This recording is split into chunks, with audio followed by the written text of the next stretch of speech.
The MIPs were a recommendation from the Queensland Government's Water Science Task Force.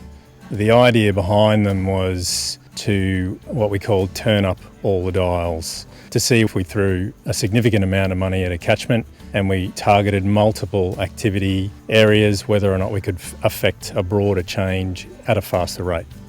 The LDC program has tackled this on multiple fronts. It's tackled it from the extension angle, engaging with other land managers, gully remediation and landscape repair, obviously a big part of it. We've also got a fairly strong policy element as well.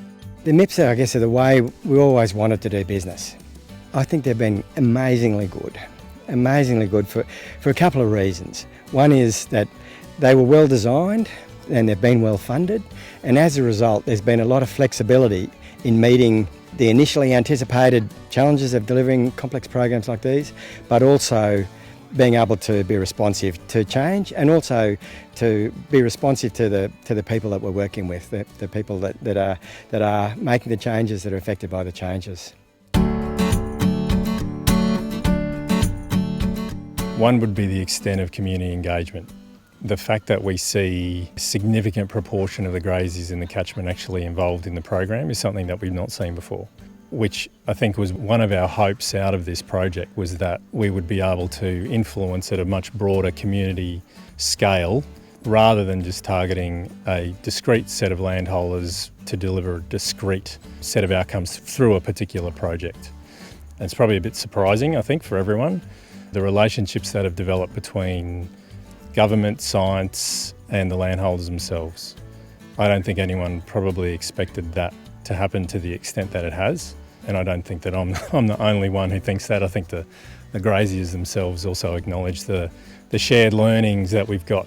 We understand their world a lot better, and I think they understand our world a lot better. We've recently done a round of reef reg reform, and as part of that there's some grazing minimum standards, and the graziers from the LDC have played a significant hand in shaping those standards to the point where we essentially threw out the old version and replaced it with a new version that was based on the advice that they gave us. One thing I've been really impressed by with the Landholders Driving Change project is the broad scale of landholder engagement in the project in some way. To achieve engagement of 90% of large-scale grazing properties within the Bowen, Bogie catchment is so impressive within this time frame. Then we've also, of course, got the land management outcomes, grazing land management projects underway, and the sediment outcomes that we're seeing from those, and all of the gully projects, both large and small scale, and the sediment reduction outcomes we'll see from those. And for me, on a personal level, one of the achievements has been how we've come out and learnt from landholders about how we can do reef regulations better. And we've been able to have really constructive conversations with landholders about how to set these reef regs better based on the grazing circumstances that people face out here. One has been what we call the human dimensions. Working with people, getting confidence and trust has been more important than I think any of us thought at the beginning or from outside. So there's been a lot of focus on, is the science right? Is the analysis biased in some ways? And so letting landholders be involved in the water quality sampling so they could see for themselves what the results were and get an understanding of that process. I think the big novelty events have been the gully projects and different methods of trying to intercept there. So doing some of the gully projects and not just doing 3 gullies the same, but actually doing a selection of different problems and different solutions. So I was really keen on not just doing big gullies, but also doing really small things like contour banks along roads and fence lines. So things that landholders can do themselves. So I think there's been a lot of learnings about actually having such a wide range of things, and some of them we just didn't know the answers before, and we've learned a lot through the process. But I think that the hidden success is changing enterprise management. So working out how people can change their grazing patterns in ways that make more money, but also protect the country a little bit better. but there have been really good environmental and land system results as well. Some of the things we've seen today in terms of the gully work is an enormous challenge, always has been. And seeing some of the really difficult challenges taken on with success, and I guess some of them have shown that it can be really expensive, but it also shows that some things, if you spend the money, that you will get really good successes, and then working back for that to how to make them more affordable for large areas or for as part of the cost of running a business. The involvement of government people with the whole process, both at the catchment level and also in the oversight level.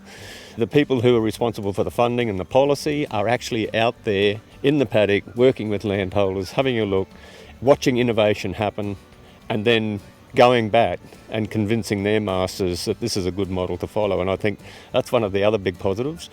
What we need to do now is take this model, take the positives out of what has happened here, and the wet tropics as well, take those good things and encourage government to be able to use this model in the future to improve land management practice. Also, just encourage landholder involvement to be involved in those practices. The biggest challenge is 3-year funding cycles, and it just never worked. We have staff that come into the area, they get to know the producers get to know them, and then the funding runs out and that person moves on and we've got to start again. I think with the bigger gully projects, getting the approvals processes and the planning in place, that took more effort and time than was expected. It's been difficult, I think, to get all the materials cheap enough, getting contractors at the right time, a lot of coordination type of challenges. There's been widespread involvement of different landholders, a lot of different landholders involved. But I think it's been a really big effort to achieve that. I think that's been a challenge. It's been successfully met, but it hasn't been easy. And I think it's always going to be hard to get a lot of involvement, a lot of participation, and that's going to be an ongoing challenge. There have not insurmountable ones. When you bring people together from different backgrounds with different experiences and you bring them collectively into one forum to work under one project, there's always going to be a little push and pull.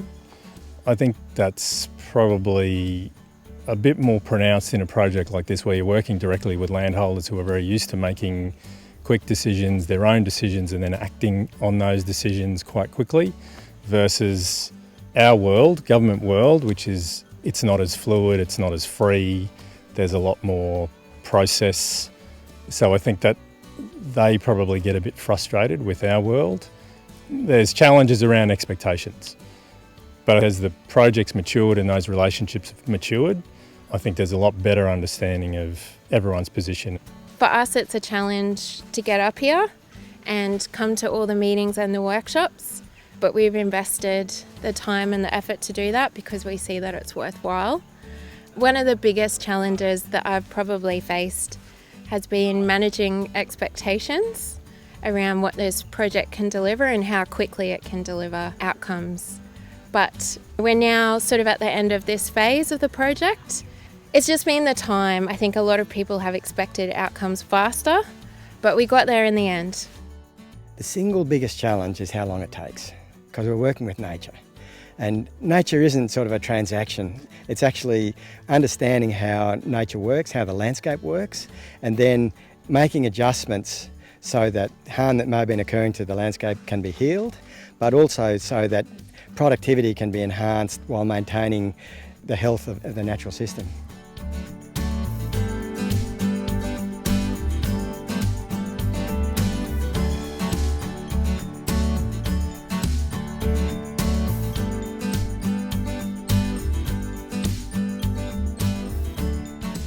I think the local project panel has been really fantastic.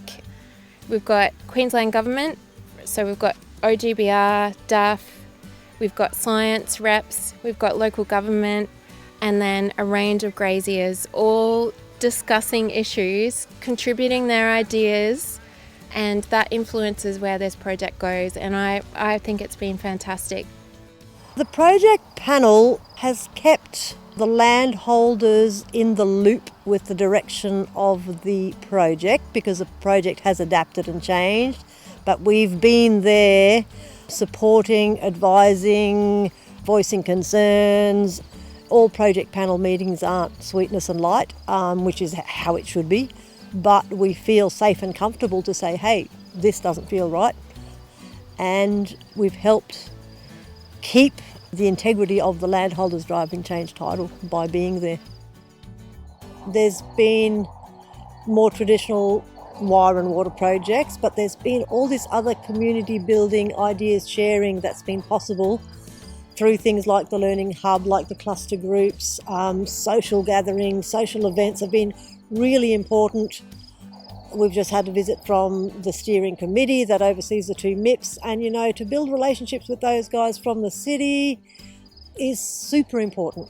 I feel that it's really given graziers a voice. We've been seen, we've been heard, we've been listened to, and we've built relationships that are going to continue for all my life anyway. And it's pretty hard to put a price or a value on that.